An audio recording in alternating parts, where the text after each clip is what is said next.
particulièrement scruté de l'autre côté, et c'est pas étonnant qu'il veuille travestir certaines choses qu'on peut dire ici, simplement dans la volonté de manipuler l'opinion. Mais tout ça, c'est découvert, et vous allez voir les résultats de tous ces fronts. On va prendre les questions de M. Jacques Moulouba, et puis ce sera M. Amédée Moraba.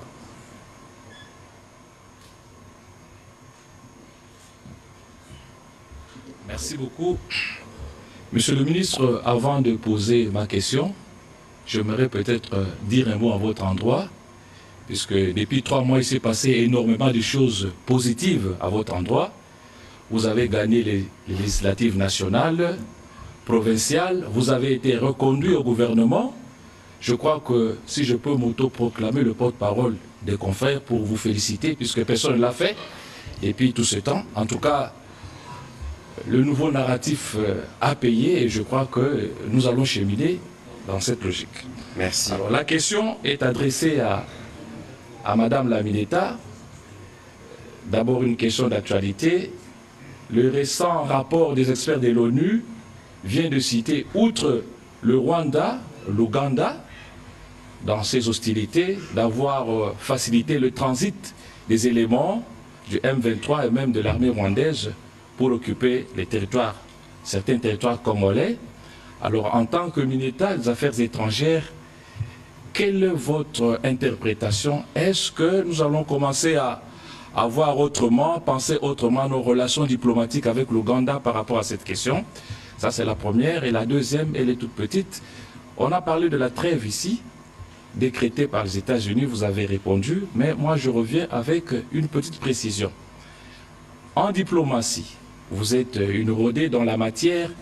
Est-ce qu'un pays souverain comme les États-Unis d'Amérique, qui n'est pas en conflit sur les territoires congolais, qui n'agresse pas les Congolais, peut décréter une trêve qui va être suivie? Je ne sais pas si c'est déjà passé comme ça à travers le monde, il y a des exemples ailleurs. Est-ce que ce n'est pas quelque part minimiser la souveraineté de la RDC? Merci. Oh là là, vous allez très loin.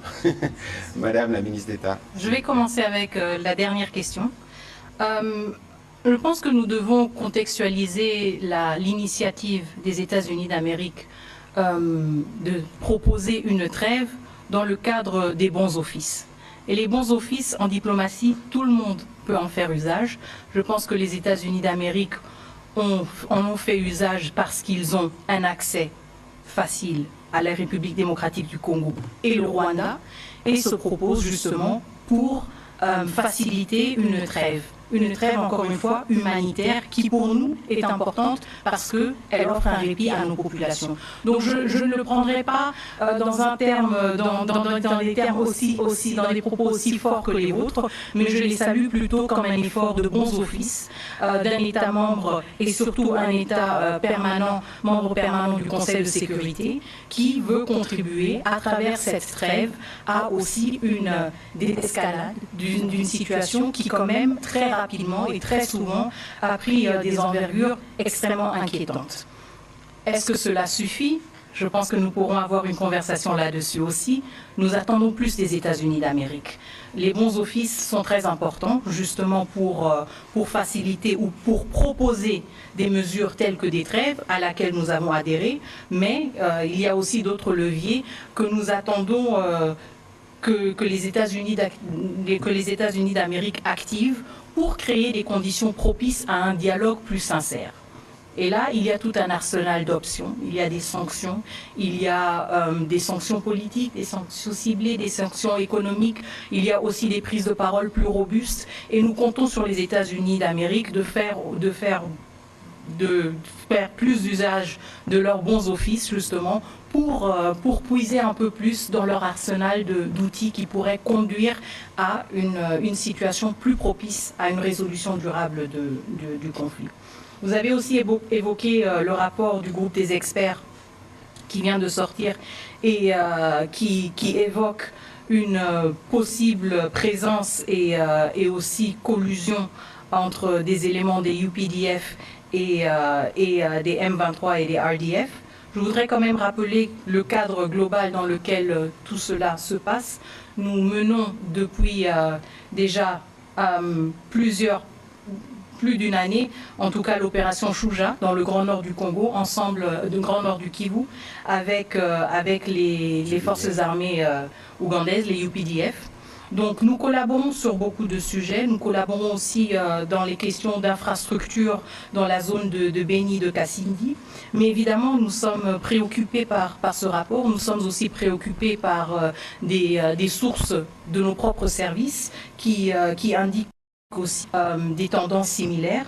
Je pense que dans le cadre de nos liens qui existent entre la République démocratique du Congo et l'Ouganda, les liens bilatéraux assez solides que nous allons soulever la question à travers le canal diplomatique évidemment, qui est le mien, mais aussi à travers d'autres canaux, comme par exemple au niveau de la défense, étant donné qu'à travers l'opération Shuja, nous avons quand même aussi des forats d'interaction et d'échanges assez fréquents et assez périodiques entre les FRDC et les UPDF. Donc soyez rassurés que cette question ne nous échappe pas, nous en sommes conscients et nous sommes consternés aussi par ces rapports et nous allons évidemment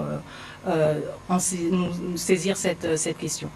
Voilà, un petit commentaire sur la trêve. Les Américains ont proposé, la RDC a accepté, et de l'autre côté, ils ont accepté. Ce n'est pas eux-mêmes qui ont décidé, bon, on vient imposer la trêve, et comme la Mineta l'a dit, nous attendons plus. Parce que nous vivons tous comme dans une forme de contraste. Tout le monde s'est plaint de la gravité de la situation humanitaire. Toutes les agences de grandes nations occidentales veulent se bousculer pour venir voir comment on est. Mais nous pensons et nous sommes convaincus que la solution durable pour, par exemple, nos populations déplacées, c'est les retours dans leur milieu d'origine. Et pour qu'ils retournent dans leur milieu d'origine, il nous faut la paix. Et sur la paix, il y a beaucoup à faire et nous savons que les Américains savent ce qu'il faut faire. Nous allons continuer, comme la Mineta l'a dit, à faire pression pour obtenir ce qui est de droit pour nous et pour nos populations, le respect de notre souveraineté et la possibilité pour nos populations de se mouvoir librement et pacifiquement dans leur propre pays. On va prendre les questions de M. Amédée Moirabo.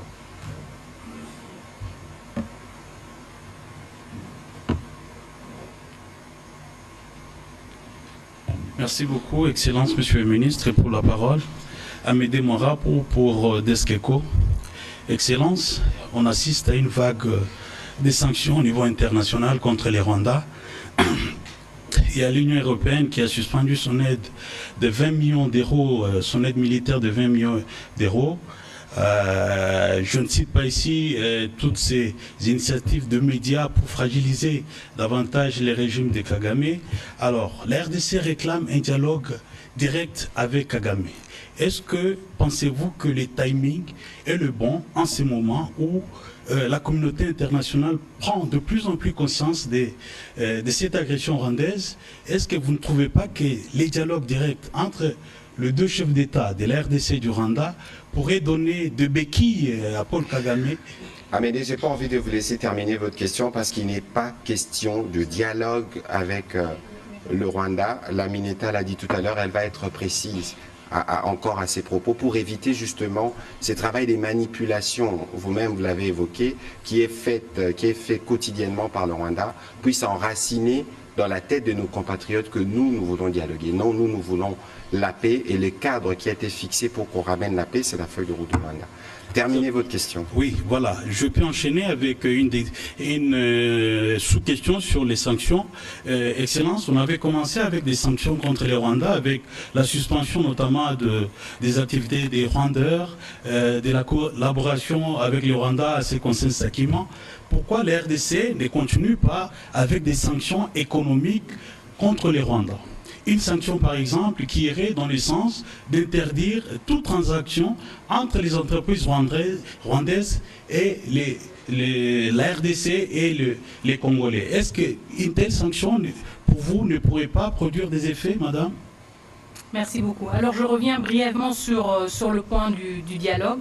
Je pense que le collègue, le ministre de la Communication a été très clair. Encore une fois, nous restons fermes sur notre position. Toute discussion aura lieu dans le cadre et dans le contexte du processus de Luanda. Nous ne voulons pas être distraits et nous allons continuer sur cette ligne. Vous avez évoqué les sanctions. Je pense que les sanctions sont un outil très utiles, mais nous devons faire preuve aussi de créativité quand nous pensons à des sanctions. Les sanctions dont vous parlez sont des sanctions surtout de nature économique.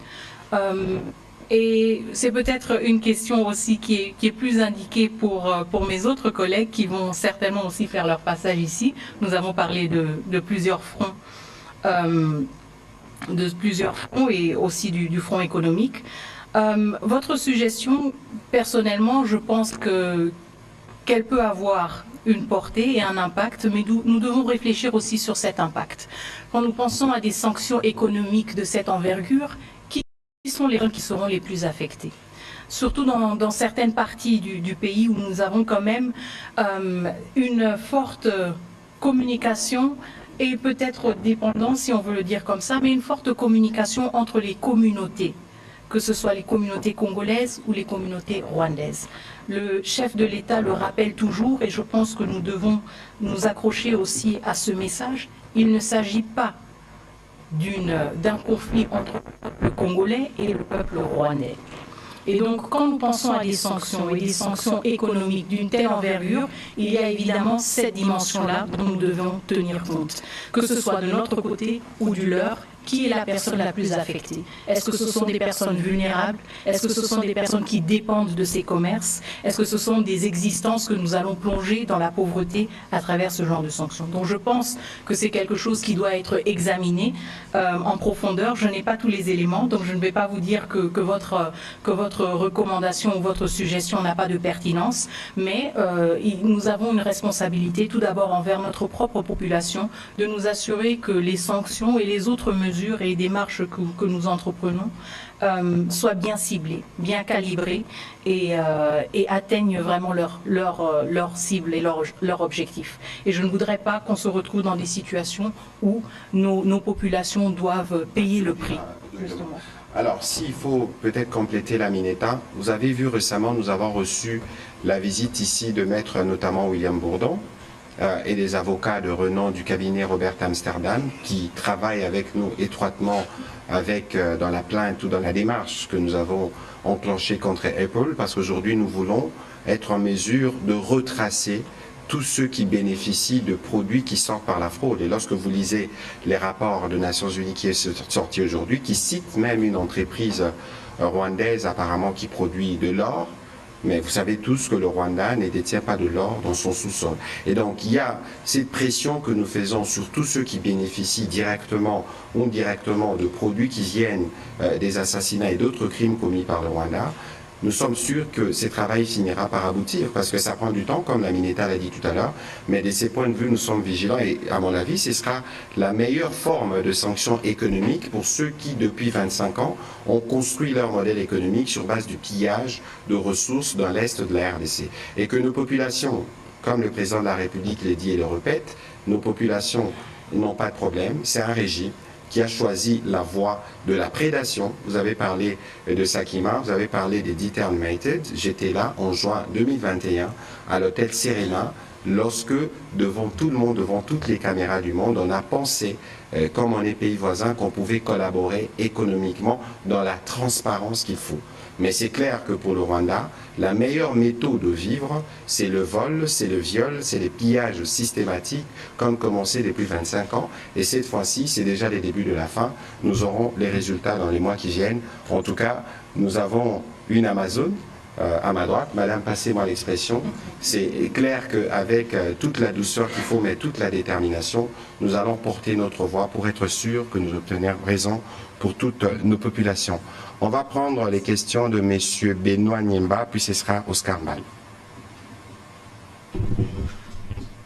Madame la ministre, je vais commencer, je pose ma question, je commence par le propos de notre représentant de la RDC aux Nations Unies qui dit « Pour l'instant, la priorité du gouvernement est de consolider et renforcer l'autorité de l'État dans le site Kivu pour prévenir le vide sécuritaire. » Madame, la question est de savoir, le calendrier de retrait de la MONUSCO continue, bientôt ça sera à Nord Kivu et l'Ituri.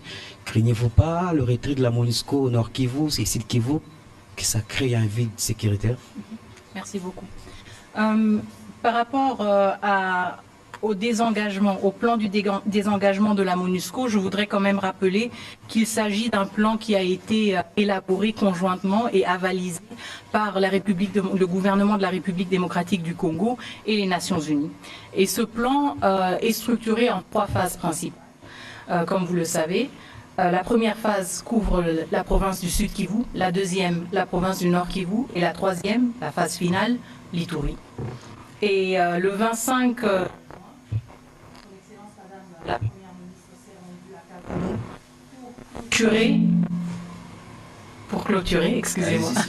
pour clôturer le processus de remise et reprise, si vous voulez, et du départ de la MONUSCO de la province du Sud Kivu.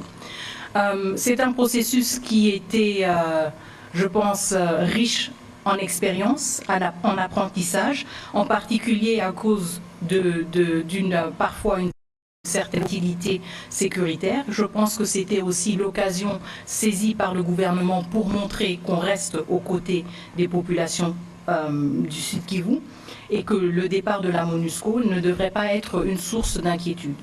Donc ce processus-là étant achevé, évidemment, le regard se tourne vers les 2 autres phases, le Nord Kivu et l'Ituri. Par rapport au Nord Kivu, évidemment, vous connaissez la situation qui prévaut. Ce qui est très important, c'est que nous ne voulons pas précipiter une situation dans laquelle justement la vulnérabilité et la volatilité du contexte sécuritaire pourraient être exploitées davantage. Donc nous voulons un retrait responsable, durable et ordonné de la MONUSCO. Cela veut dire que quand il s'agit du Nord Kivu, nous allons prendre en compte les évolutions que nous voyons sur le terrain afin de prendre des décisions responsables et d'amorcer ce processus quand les conditions les plus propices sont réunies. Encore une fois, capitaliser aussi sur ce que nous avons appris au Sud Kivu pour nous rassurer que nous n'allons peut-être pas, que nous allons, être encore avoir plus de succès plus rapidement en capitalisant sur ces apprentissages du Sud Kivu. Je pense que ce qui est aussi important à retenir, c'est que la présence de la MONUSCO au Nord Kivu est aussi encore très importante pour nous. Pourquoi? Parce que la MONUSCO fournit et va fournir un appui à la SAMI-DRC. Et donc la SAMI-DRC, la mission venue de la SADC pour nous accompagner, pour donner une réponse plus robuste à l'agression rwandaise, dépend aussi partiellement d'un appui logistique de la MONUSCO. Donc dans le souci de nous assurer que notre première priorité, qui est la pacification de la partie est du pays et pour l'instant surtout du Nord Kivu où nous avons la présence de 4000 soldats des RDF, nous ne voulons pas précipiter les choses et nous voulons amorcer ce processus quand les conditions les plus propices sont réunies. Merci. Ah, vous n'aviez qu'une seule question. N'est-ce pas? Non, c'est bon, c'est bon. C'est bon, la réponse était claire et l'autre question a déjà été couverte. Oscar, allez-y, s'il vous plaît. Merci, Excellence, pour la parole. J'ai une toute petite question à poser à la ministre d'État, ministre des Affaires étrangères. Vous parlez tantôt de la MONUSCO, dont la RDC a encore besoin en termes d'appui à la force qui intervient à la fois de la SADC, qui intervient dans l'est du pays. Mais moi, je voudrais savoir, parce que Mme Bintou Keïta, la patronne de la MONUSCO, s'est exprimée ce 8 juillet, du haut de la tribune des Nations Unies. Dans ce mot, elle pense que la solution à la crise qui secoue le pays depuis 30 ans, dans la partie Est bien sûr, elle n'est pas militaire. Il faut privilégier plutôt des solutions politiques. Qu'en dites-vous, vous, en tant que patron de la diplomatie? Alors, le fait que nous privilégions une solution politique, le fait que nous privilégions le processus de Luanda comme la voie pour avoir une solution durable à ce conflit, ne veut pas dire que nous, en tant que République démocratique du Congo, ne sommes pas responsables pour la protection de nos civils. Donc nous n'allons jamais permettre et accepter que les RDF ou toute autre entité mettent nos populations en danger sans y réagir. Et c'est cela qui justifie jusqu'à présent la réponse militaire et la résistance aussi que nous offrons face à cette agression expansionniste du Rwanda. Donc une chose n'exclut pas l'autre. Si nous faisions face à un ennemi un peu plus galant, civilisé, peut-être que nous aurions des discussions uniquement dans un cadre politique. Mais encore une fois, je voudrais rappeler que ce sont les RDF qui ont bombardé le camp de Mugunga. Je voudrais rappeler que ce sont les RDF qui ont aussi attaqué des installations des Nations Unies, qui ont tué des casques bleus, qui ont tué des soldats de la SAMI-DRC. Donc face à cette réalité-là, nous n'allons pas rester les bras croisés. Je suis sûre que le ministre de la Défense aura des arguments plus parlants, plus tangibles. Je ne peux pas m'aventurer sur un domaine qui n'est pas le mien, mais cette posture, elle est légitime et chaque autre pays la défendrait de la même manière. De toute évidence, oui, allez-y alors. En dépit de la trêve sollicitée par les États-Unis pour faciliter justement l'assistance aux personnes vulnérables et victimes de cette barbarie de l'armée rwandaise par l'entremise du M23. Donc le principe de talk and fight, vous en êtes approprié. Bon, écoutez, je crois que Madame l'a dit clairement et nous le disons, nous le répétons. La stratégie pour nous, elle s'effondre sur 5 fronts. Militaire, diplomatique, médiatique, économique et judiciaire. Alors nous entendons beaucoup, on parle de solutions politiques. Il ne faut pas oublier qu'il y a eu un processus de Nairobi qui a commencé il y a 2-3 ans où le président de la République lui-même s'est entretenu avec les groupes armés locaux. Et c'est en début de ces processus que le Rwanda a décidé de recréer le M23. Nous ne donnerons jamais de prime à ceux qui tuent, parce que lorsqu'on parle de solutions politiques, certains parlent justement de ces fameux dialogues. Nous discutons avec les Rwandais dans le cadre bien convenu de la feuille de route de Luanda, et le cadre sur lequel, si vous lisez d'ailleurs la communication de la Maison-Blanche, qui en parle encore, parce que c'est des cadres que tout le monde reconnaît. Pour le reste, on sait qu'il y avait un processus qui avait commencé avec le président Kenyatta, mais tous ces processus avaient convergé sur ce qui a été convenu à Luanda. Nous pensons que si à Luanda, tout le monde est sincère pour utiliser l'adjectif souvent repris par ma collègue, nous pourrons avoir des avancées. Et qu'il faut exclure toute idée d'ailleurs de négociation, de dialogue ou de discussion avec des supplétifs. Le mal, c'est le Rwanda, le mal, c'est Paul Kagame, et tout le monde sait que c'est lui, le mal, et c'est le mal qu'il faut traiter. Voilà. On va prendre les dernières questions. On a parlé de Madame Pascaline Le Festivi. Madame Ekambo, vous avez une question? Je vous en prie, allez-y. Nous avons le privilège d'avoir une dame en face. C'est mieux aussi d'avoir des questions qui viennent des dames, qui sont sûrement les plus difficiles. Je reviens déjà à Madame Meneta. Merci, Excellence.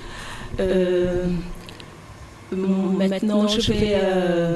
il y a mon confrère qui a félicité le ministre de la Communication. Moi, je m'en fais féliciter la Mineta, parce que vous êtes la troisième femme à la tête de la diplomatie congolaise depuis l'accession de notre pays à l'indépendance, avec Mme Nikila, Mme Thérèse Zeza et vous aujourd'hui. Et sur votre table, vous allez trouver le dossier de l'immortalisation de ces femmes qui étaient à la tête de la diplomatie, et je pense que vous allez pouvoir le mettre en pratique, et que vous-même aussi vous devenez la troisième personne. Je pense que vous ne manquerez pas à le faire.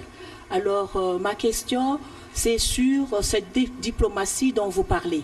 La diplomatie, moi je vais quitter un peu le terrain de la guerre pour parler de la conférence internationale qui s'est déroulée, la conférence internationale sur la forestation et le reboisement qui s'est passée à Brazzaville, ici à côté, du 2 au 5 juillet.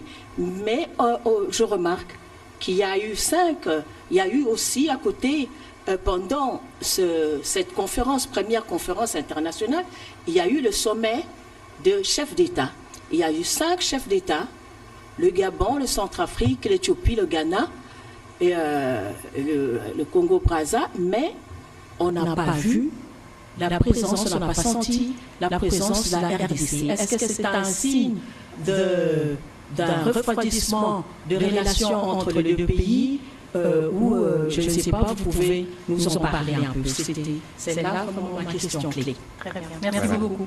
En tout cas, je peux vous garantir que la RDC a été vue, sentie et entendue, étant donné que c'était la Mineta son Excellence Madame Eva Zaïba qui a représenté la République démocratique du Congo. Je pense que je ne veux pas me plonger dans des spéculations. C'est une question très importante pour le chef de l'État.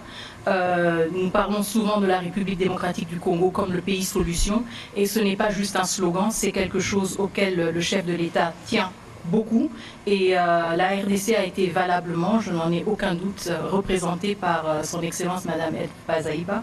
La présence ou l'absence du chef de l'État, je ne voudrais pas spéculer là-dessus. Je pense que l'engagement politique de la République démocratique du Congo, le positionnement ferme de la République démocratique du Congo sur toutes les questions liées à l'environnement, l'écologie, le changement climatique, mais aussi la transition énergétique, ce sont des sujets qui sont les nôtres et que nous nous sommes appropriés depuis bien long, et nous restons sur cette lancée-là. Et qui font régulièrement partie des échanges entre le président Sassou et les présidents Tshisekedi. Donc il faut regarder la sensibilité de la situation dans le pays. Peut-être que c'est cela qui a fait que le président, mais la RDC était valablement bien représentée. Je vais rajouter pour parler un peu du désengagement de la MONUSCO. Aujourd'hui, nous nous disons que nous ne sommes... On a parlé d'un désengagement qui doit être responsable et qui prend aussi le temps que ça doit prendre pour que nous puissions nous suffire à nous-mêmes. Et aujourd'hui, on voit la présence des États-Unis. Est-ce on laisse les Nations Unies pour prendre les États-Unis qui vient maintenant nous épauler? Nous pouvons nous dire que ce sont les États-Unis aujourd'hui qui prennent la place des Nations Unies. Alors je pense que, encore une fois, on doit peut-être faire une distinction claire des rôles, attributions et responsabilités des uns et des autres. Et je pense que ça nous aiderait aussi à ne pas penser que les uns ou les autres sont là pour se remplacer mutuellement. La MONUSCO a un mandat très clair, un mandat donné par le Conseil de sécurité, une instance dans laquelle les États-Unis d'Amérique sont un membre permanent. Donc je ne pense pas que nous observons une substitution, si vous voulez, de la MONUSCO par les États-Unis d'Amérique. Encore une fois, la trêve proposée par les États-Unis d'Amérique et à laquelle la République démocratique du Congo a adhéré est une mesure ou un effort de bons offices pour réduire les tensions et pour créer un espace et un répit humanitaire.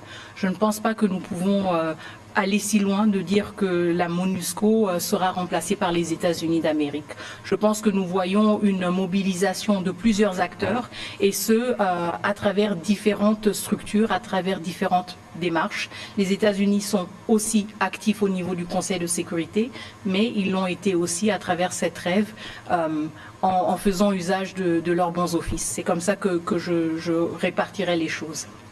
Merci, voilà. Madame. Et sur les désengagements de la MONUSCO, il faut dire qu'à Bukavu, on y a envoyé plus de 350 policiers parce qu'il s'agit pour la République démocratique du Congo de reprendre son rôle régalien, y compris en tout cas ce qui concerne la protection du civil. Madame Pascaline, allez-y. On prendra pour terminer Christian Okinde et Mbelechi. Avancez déjà s'il vous plaît, ce seront les deux dernières questions. Bonsoir Madame la Ministre. Moi, juste une petite question pour Madame la Ministre. Comment la diplomatie congolaise envisage-t-elle de soutenir le développement économique et social du pays au concours de ce quinquennat?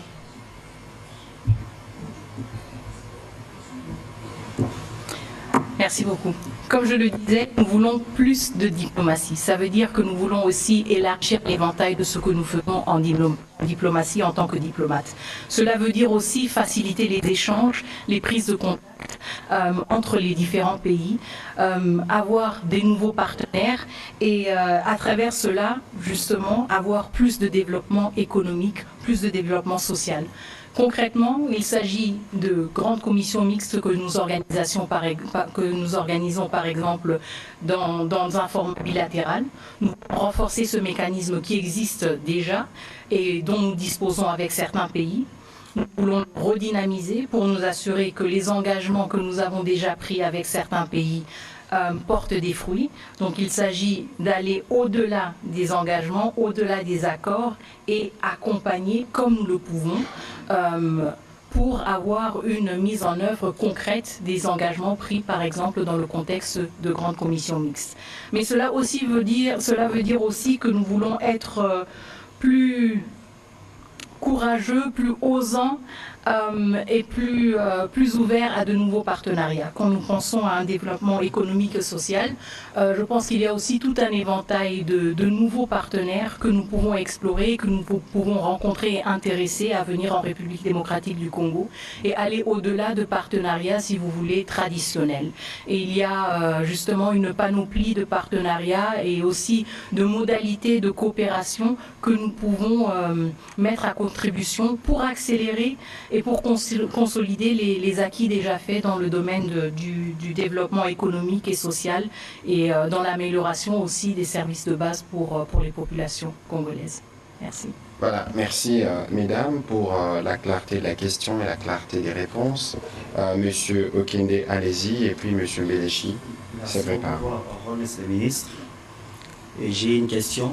Et nous avons suivi la victoire du chef du Parti travailliste au Royaume-Uni. Monsieur le ministre, par ricochet, celui-ci a été désigné Premier ministre et qui dénonçait déjà l'accord migratoire entre le Royaume-Uni et le Rwanda. Il jugeait bien sûr exorbitant. Et monsieur le ministre, comment vous avez accueilli au niveau du gouvernement cette décision, puisque le chef de l'État a exprimé déjà sa volonté de renforcer la coopération entre le Royaume-Uni et la RDC. Alors, Madame la ministre, je vous laisse, allez-y. Moi, je n'aurai que 2 phrases. Ok, 2 phrases, très bien. Alors, évidemment, nous suivons l'actualité politique au-delà de la RDC parce que nous sommes un pays qui est en contact avec tous les autres pays du monde. Donc, elle nous concerne parfois un peu plus que d'autres fois. Dans le cas du Royaume-Uni, évidemment, je ne voudrais pas me prononcer sur ce résultat. C'est une décision souveraine du peuple du Royaume-Uni. Nous prenons note cependant des positions déjà prises par le nouveau Premier ministre et nous saluons ces positions-là, en particulier quand nous parlons de l'accord autour des migrants. Je ne voudrais pas m'aventurer à parler de la pertinence ou pas du Rwanda comme pays hôte pour ces migrants qui seraient relocalisés. Je pense qu'il y avait une question bien plus importante et bien plus fondamentale, c'était la question du droit international des réfugiés qui a été érodé à travers cette initiative. Et je pense que c'est un soulagement pour nous tous que cet édifice très important du droit international soit restauré et n'ait pas été ébranlé comme ce projet en avait l'intention. Nous allons évidemment suivre avec grand intérêt comment les choses évoluent au Royaume-Uni. Nous avons des contacts et nous espérons évidemment qu'avec ce changement, nous pourrons les intensifier et pourquoi pas justement accroître notre partenariat et avoir des échanges plus francs, plus sincères et plus respectueux envers les uns et les autres pour justement marcher ensemble et avancer dans une même direction. Voilà, c'était la réponse de la ministre des Affaires étrangères et la réponse du ministre de la Communication. Je veux juste vous lire ce que lui-même, le nouveau Premier ministre britannique Keir Starmer, a dit à propos.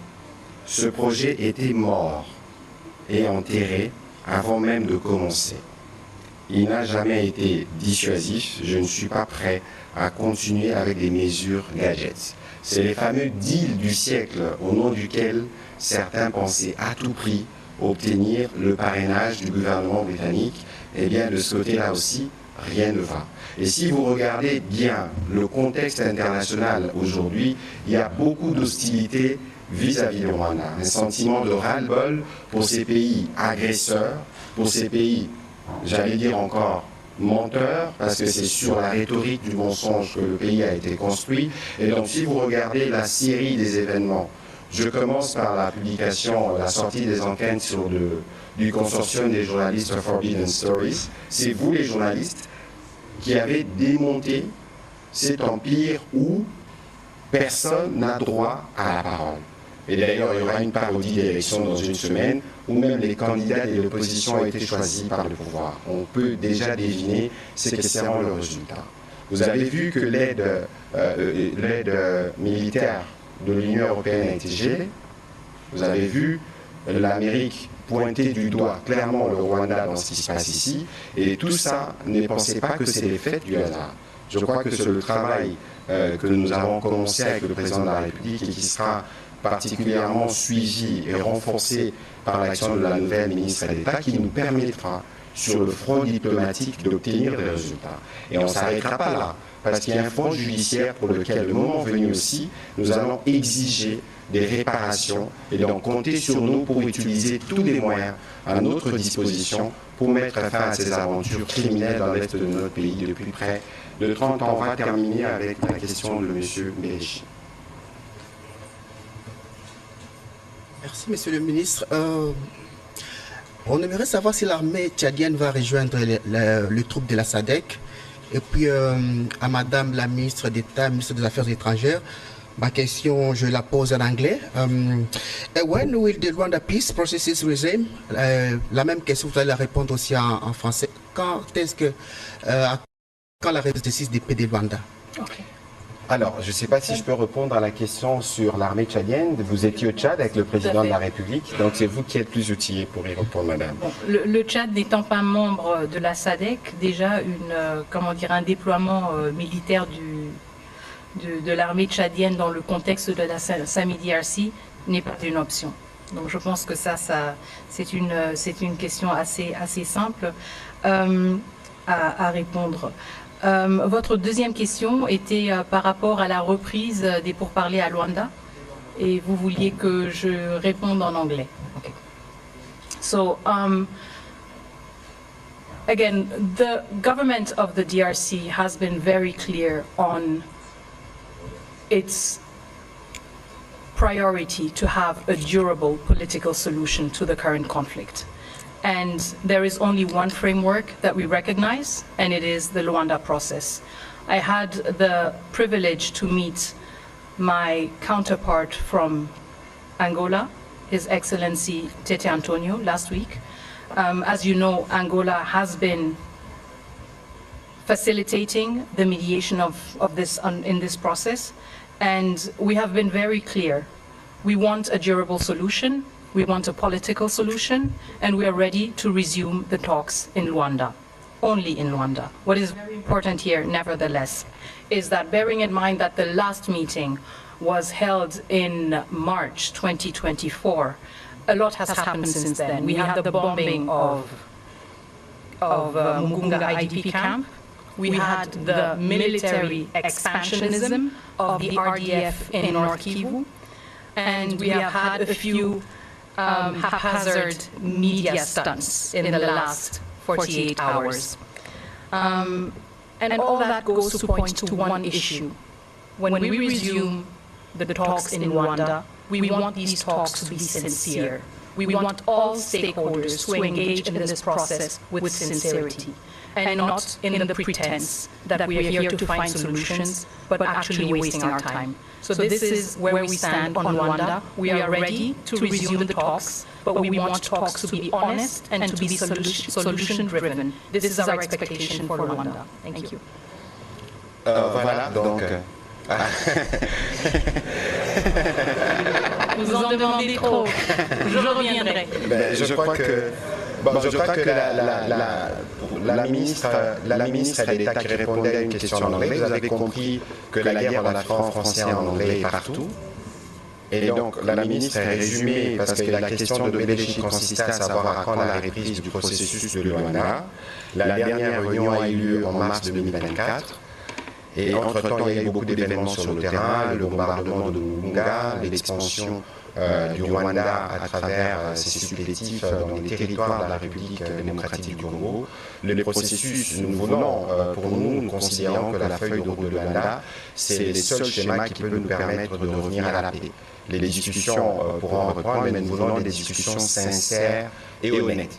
Parce que nous ne pouvons pas continuer à être comme dans un marché des légumes. Voilà en résumé ce qu'elle a dit en anglais. Mais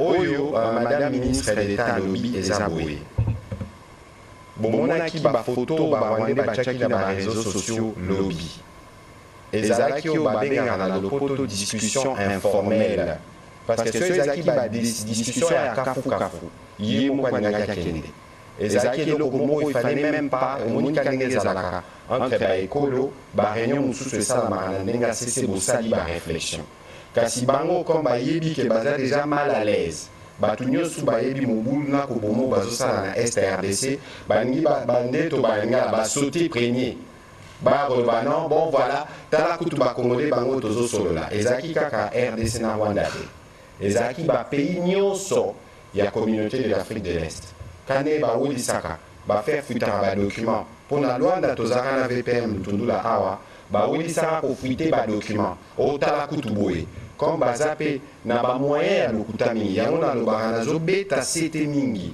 nyonso oyo bomonaka na bareseau sociaux eza verité te boyebake barwandais basi bainfiltra biso makasi awa ata na bagroupe WhatsApp bisika bozali soki bomoni information moko etali makambo ya este tala RTNC, tala Top Congo, luka Festivi, luka Télévision Nationale, topé journal moko eko confirmer makambo bolandi. Parce que bazo sala ba manipulation mingi bomoni ba rapport au tiko bimawa, bazana ba computer soki 464. Ba groupe WhatsApp Twitter mususu c'est comme ba 1000 tous les jours. Ba l'exara basangwa lokuta pour ba manipuler mémoire o ya biso. Na ministre d'État bisika zaliawa azaki kosala liboso na Facebook torotala na ye ndenge nini torobanda ko faire bloquer nazolo ba mamba yeba ko bloquer ba compte na bango pe ko dénoncer lokuta na bango yango tolobaka makambo ya front médiatique media ezaka te biso toye tolobi ndenge tozoloba na bino boye media eza pe bino bosali travail à monitoring po makambo etali ekolo tolobaka bendele koya te bino pe boza na responsabilité na bino pona ko dénoncer o nyonso bomoni ke eza fake news po yango pe salaka badega yango ne semaka peur yango pe semaka kobangisa. Voilà, madame la ministre d'État, on va terminer. Il y a une question de madame Ekamwa relevée tout à l'heure, que vous étiez à ces postes, la troisième femme, sûrement la plus jeune, 41 ans. 40, pas 41 ans. Ben voilà. Alors tout à l'heure, j'ai utilisé une expression Amazon. Vous savez dans quel contexte cela a été utilisé à l'époque. Pensez-vous pouvoir l'être dans le combat que vous enclenchez dans ces secteurs si vitaux et stratégiques pour la RDC? Amazon, c'est une guerrière. On peut être guerrière à sa façon. Je pense que je le serai toujours à ma façon pour servir la République démocratique du Congo, comme beaucoup d'autres femmes congolaises le sont. Nous sommes toutes des Amazones, chacune à sa manière, et nous continuons le combat, chacune sur son front. Voilà, les Amazones, il y en a beaucoup au gouvernement. On n'a jamais eu autant de femmes au niveau du gouvernement. Et vous savez que notre première ministre, pour la première fois dans l'histoire, est aussi une dame. Et nous avons eu le privilège de faire la première sortie avec lui à l'intérieur du pays, où elle a parlé comme épouse, comme mère, à toutes les populations qui sont touchées et affectées là-bas. Nous sommes au pays de la masculinité positive. Le président de la République ne parle pas seulement de masculinité positive, mais il le prouve à travers ses actes.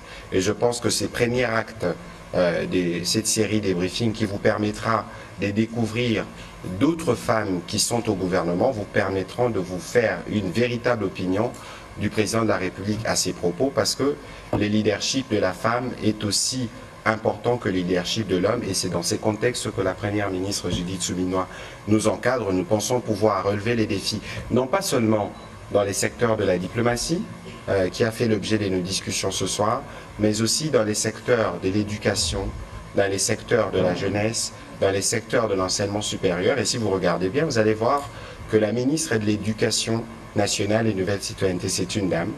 La ministre de l'enseignement supérieur, c'est aussi une dame. La ministre de la jeunesse, c'est aussi une dame. Cela veut dire, c'est que ça veut dire pour ceux qui feront un peu plus attention. Et donc, nous, dans ce qui nous concerne, nous serons disponibles pour nous assurer que nous communiquons encore plus fort, que notre voix est plus entendue, que nous donnons plus encore de paroles aux Congolais. Madame la ministre d'État, vous inaugurez avec moi ces nouveaux lutrins qui ont été fabriqués avec du bois local, Afromosia, et vous avez au milieu un peu de cuivre qui représente l'une des richesses de la République démocratique du Congo, parce que dans le nouveau narratif, il s'agit aussi de promouvoir les créations et les œuvres des populations congolaises. Et c'est sur cette note qu'on va terminer cet exercice. Un dernier mot, vous l'aviez dit tout à l'heure, Amazon. Merci encore une fois, d'abord, chers collègues, mais aussi merci à la presse. Et je me réjouis déjà de notre prochain échange. Merci beaucoup. Ben voilà, elle est cliente pour le prochain briefing. Nous reviendrons à intervalles réguliers pour nous assurer que nous répondons à notre exigence de redevabilité. Merci beaucoup, Madame.